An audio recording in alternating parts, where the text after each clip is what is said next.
Let's say the entire world started over, down to square one, sticks and stones.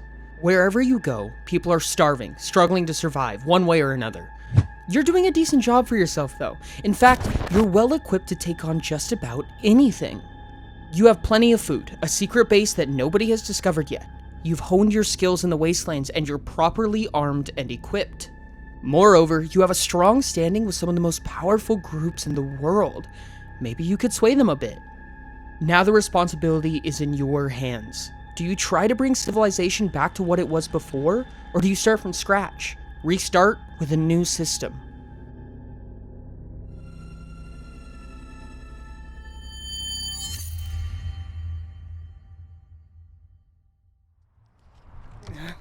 Hi.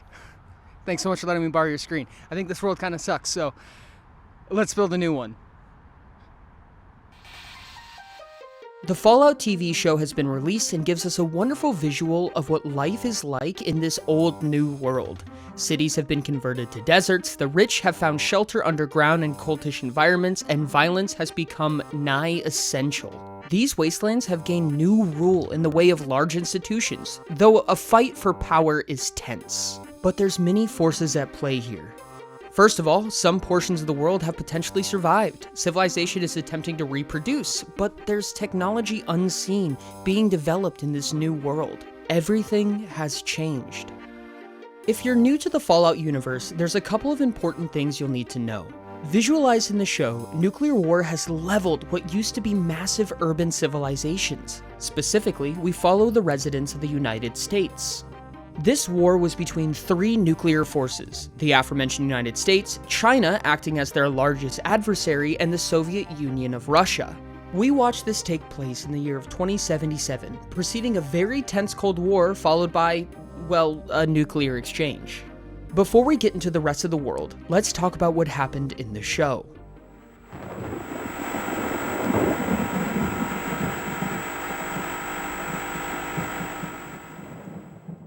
The Fallout TV series takes place 219 years after the Great Nuclear War. The year is 2296.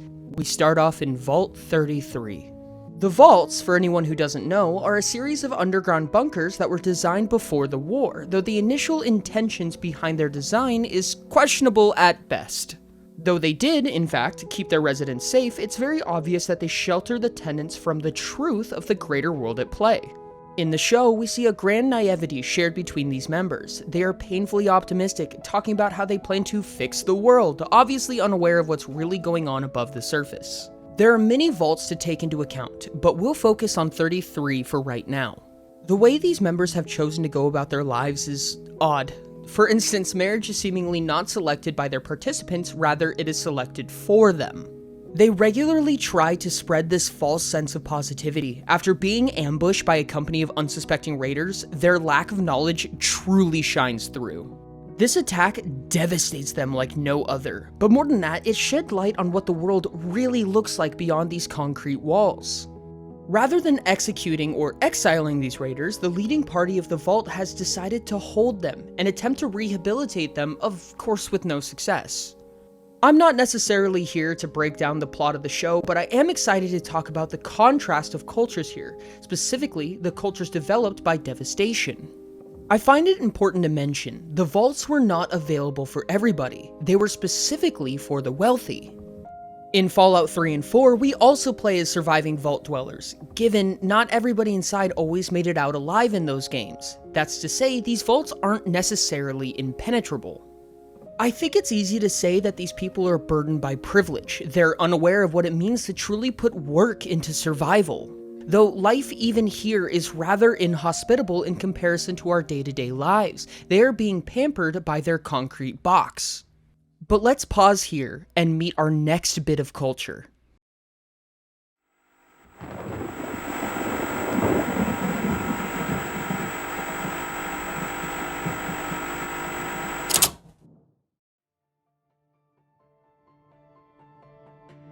Now, if this world is difficult as it is, imagine what this universe's military looks like. There are two main facets to take heed of here. First of all, obviously this is an organized militia. Soldiers are sent to their death, becoming promoted if they survive as cannon fodder enough times. The other important thing is the religious backing tied to this militia, and its distinct ranking created by such. Religion and faith seem to be a common theme in the Fallout series. When burdened by a lack of hope, we fall back on faith, and this faith is often abused in this franchise. The major leader of this group decides all, absolute monarchy style. If this religious head says you die, then you die. Simple as that. These troops begin as footmen, and slowly make their way to squires, attaching themselves to other knighted soldiers as essentially slaves. Squires are obviously seen as expendable, and corruption runs rampant in this institution. The morals are obvious. If somebody is below you, you stomp on them. If somebody is above you, you bow to them.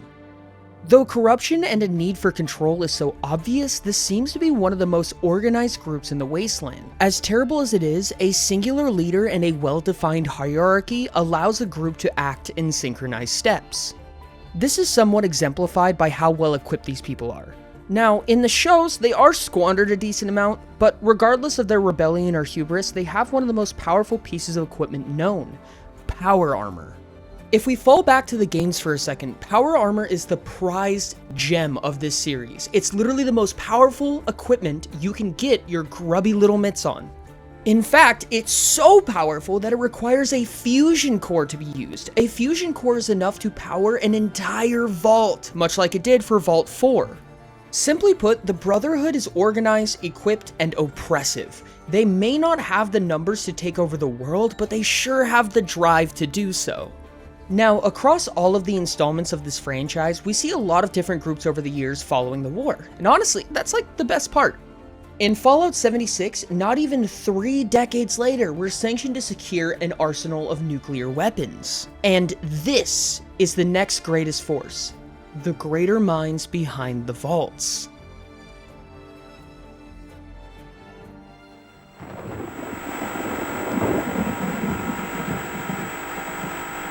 This is a very powerful force. If you've watched the entire show, you can assume that the creators of the Vault have far from good intentions. The Vault Overseers, the leadership of each selected Vault, keep secret communication with each other, throwing dubious concepts back and forth. More so, we've been exposed to grotesque experiments and disfigurements done by these strong minds. Regardless of their intentions, these leaders walk in with something that nobody else has: organization, preparation, and ideas that spawned before the war. The vaults were designed with an expectation of the Great Nuclear War. In the Fallout show, we get to see meetings with the people who created the vaults, and they were begging for this to happen. They had ideas long before any of this happened. They were ready for the catastrophe that happened and had all of this in mind. Control is imminent with concepts like these. Unfortunately for them, though, there are plenty of powerful forces that could very well stop them in their tracks. Let's see who really should be taking over. Before we get too far into the rest of this video, I just want to tell you to subscribe. This is the worst setup I've ever had. Oh, I didn't even think about any of this. Hold on. 1 subscribe is 1 rip. Perfect. I need to choose a new career path. It's raining so bad right now. Next week's video is going to be about Deadpool. If you're into that, make sure to subscribe. The video is coming out next week, 1 week from now, on a Sunday. I love you. It's raining. I really need to hurry.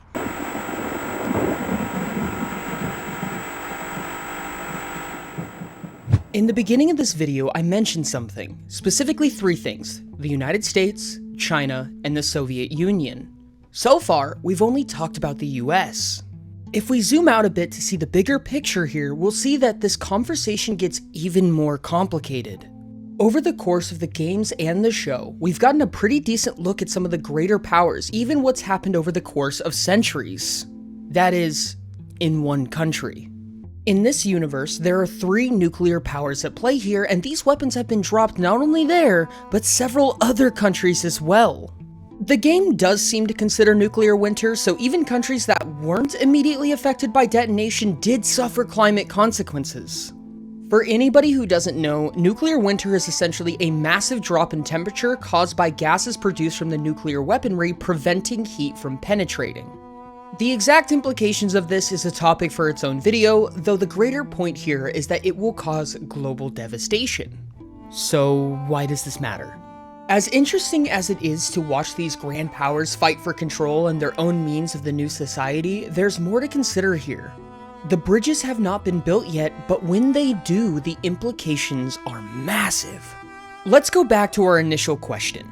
Plenty of food, a secret base that nobody has discovered yet. You've honed your skills in the wastelands, and you're properly armed and equipped. Moreover, you have a strong standing with some of the most powerful groups in the world. Maybe you could sway them a bit.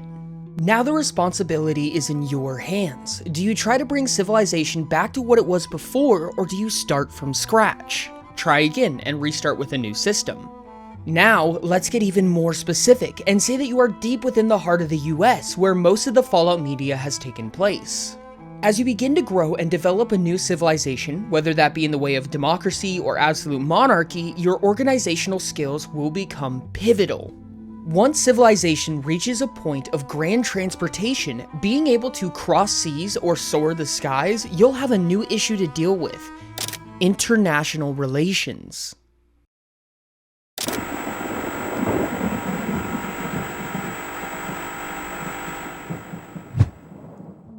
If we were to look at the other large superpowers, upon writing, the US has a population of 333 million people and has a size of over 3.7 million square miles or 9.1 million square kilometers, giving us a population density of 96 people per square mile or 37 per kilometer. China has a population of over 1.4 billion people, spanning across a similar amount of land, 3.7 million square miles, leaving us with nearly 4 times the population density of 393. Finally, the greatest contrast: Russia. The lowest population of only 147 million and the largest size of 6.6 million square miles, leaving us with a population density of 22 people per square mile. Now that is to say, a targeted strike will often shoot for more densely populated areas, and these metrics are averages. Realistically, there's not literally 22 people in every square mile of Russia. Although ultimately, it does mean that there could be greater portions of land in places like Russia that were left at least somewhat less tarnished. Rough napkin math would say that perhaps Russia would remain the most hospitable, given it was the least hospitable to begin with. So, New World Leader. What do you do to prepare? Do we try to rehabilitate these battle-born civilizations? Try to bring the economy back to a stable position? Do you exercise control over the greater population with the attempt of a more organized force? When the gap between countries is finally bridged, do you walk over with weapons drawn, or do you seek peace? The Fallout TV show and games give us a wonderful visual of what life is like in the post-apocalypse. Cities have been converted to deserts, the rich have found shelter underground in cultish environments, and violence has been deemed nigh essential. There are several huge players in the global scope here, many more than we've even gone over in this video. Each has their own means of control and further aspirations for the greater world and what may come of it. Everything has changed, and yet nobody has really dominated yet. Though, if we were to say that you had ultimate influence on the world, what would happen? What would be the best outcome, and what would be the worst?